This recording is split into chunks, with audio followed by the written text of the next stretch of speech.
Welcome to Subramani. I have done many such videos of saying what did the real rich people do, which others didn't do, and because of which they got rich or wealthy. I'm using the word interchangeably here because they've all got wealthy because they have been able to use their money very sensibly.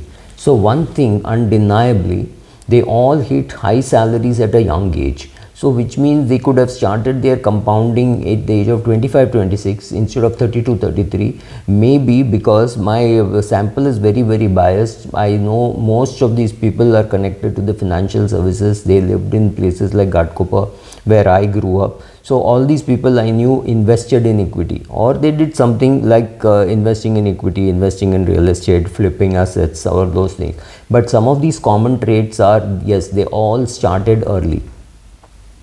Another important thing was none of them perhaps had to support our parents. I mean, most of us did well simply because there was no reverse cash flow. We did not have to support our parents. In fact, my father did not have to support his parents. So, therefore, there was money available there. Did we use that? Did we use that as a safety net? Yes, of course, it was a safety net, which meant for many people of that age, of say 60 years and reaching 25-30 crores kind of net worth.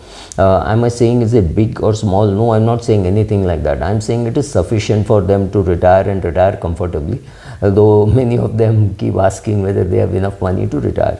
So they didn't have to pay up, and they didn't have to worry about in case something goes wrong with their investments, what will happen. In fact, it did go wrong for a couple of people in real estate or in some wrong job kind of thing, but that didn't matter.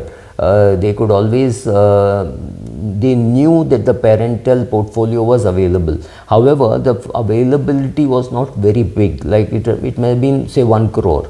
But the question is, it became a safety net, and therefore these people could take more risk and they could make more money. So yes, they took more risk and it paid off. In equity it paid off. In some other places it may not have paid off, but mostly the people I know took risk in equity. Equity risk means they started investing and started investing well, investing smartly, got lucky, they got ESOPs, they bought some shares at a startup stage and that made money, right? So that could be anything, any of these jobs, and many of them were in software. So software, banking, all of them. So if you were at the startup stage in say 1991, 92 in Infosys, or 93, 94 in HDFC Bank, any of these places you got ESOP, the fact that you held on to the ESOP, or maybe 1985, 87 in HDFC Limited, and you held on to all those ESOPs, you just made a disproportionately large money compared to your brother, sister, spouse, etc., who did not get ESOP. So yes, that was another big thing. One more thing which these people could do was delay gratification. Please understand the difference. So if somebody who is today 60 years of age or 58 years of age looks at his portfolio, he or she should realize that 10 lakhs which they could have removed when they were 32 years of age to go for a vacation is now visible here as a 30 lakh or a 35, 40 lakh amount lying in their portfolio. So the portfolio is all those things that they did not do. Right. So removing money today of 30 lakhs for these people is a breeze. But this happened because of the delayed gratification. At 32, if they had removed 10 lakhs, they would be 30, 40 lakhs short today. Today, removing 30 lakhs. So it's very important that when you delay gratification, you understand the advantage that the later that you withdraw, the greater the amount you can withdraw, and far more peacefully. So for many of these people today, taking out 50 lakhs to buy something, or taking out 50 lakhs to go for a family vacation, 4-5 of them, does not look very difficult because they delayed gratification. Now I am not saying everybody can delay all gratification. For example, at 60, it's too late to think of climbing the Everest. That if you want to do, you should do it when you are 27, 28, maybe 35. Beyond that, it is a cutoff. Everest base camp maybe 50, 55. Hemkund Sahib, Flower Valley, maybe 60, 61, 62. Yes, there are 70-year-olds who do it. There are maybe 75-year-olds who do it. But I am talking of the rule. not the exception, right? So some of these things you should do when you're younger, but visiting Singapore or visiting any of these some of the other places, you can do it at 80 sitting on a wheelchair. So you have to prioritize, but largely I'm saying delayed gratification is something which they did. Many of them, most of them, I would think, would just pick one mutual fund or some shares and just stick on with it for a long time. 10 years, 20 years later, 25 years later, you meet somebody and say, Subra, you remember you said that Tata Power I'm still holding, or that Franklin India Blue Chip I'm still holding. These shares would have gone through hell, right? Tata Power, he must have bought it at 100 or 150, it may have gone to 300. 325, then dropped down to 30, now it is back to 290. It has not impacted him or her at all. They just bought because once upon a time, long ago in 2001 or 2002, I said it is a good dividend yield, 7% dividend yield in this share is worth buying. They just did not think about what they are doing. Have they got great returns? No. But the fact that they have sat on something like a Franklin India Blue Chip or a HDFC Top 100, just because the funds did well, they have done well. Their ESOPs did well. So basically it is an ESOP story, and these are the embellishments on that. This is not the main story. Main story is the ESOP story, right? So then I also see them doing a lot of charity, and I also see some of them being able to sell off their ESOP and convert that into business opportunities for themselves, for their siblings, for their children now.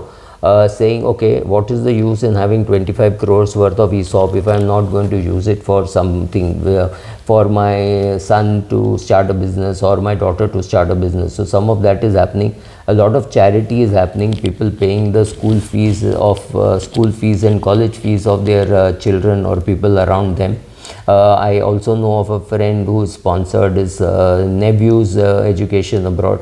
Of course, charity begins at home, but that's not necessary that everybody would be that charitable, saying, okay, it is costing you 80 lakhs, your dad can't afford it, but I will give you the money, right? Don't borrow from the bank. So giving somebody that kind of money, because the father may not have been able to borrow that also from the bank, unless you have a house worth couple of crores and you have borrowed from somebody else and you have repaid the loan and you have a track record, then you will be able to borrow. It's not easy getting an educational loan, right? So some of these things, so these are some of the characteristics that I have seen in people. And of course, husband and wife being compatible about wealth creation, right? If suppose the wife is a big spender and the husband doesn't want to spend, then there could be fights and there's no happy wealth creation. There could be wealth creation and the wife would say, what is the use of having all this? We didn't even take a vacation.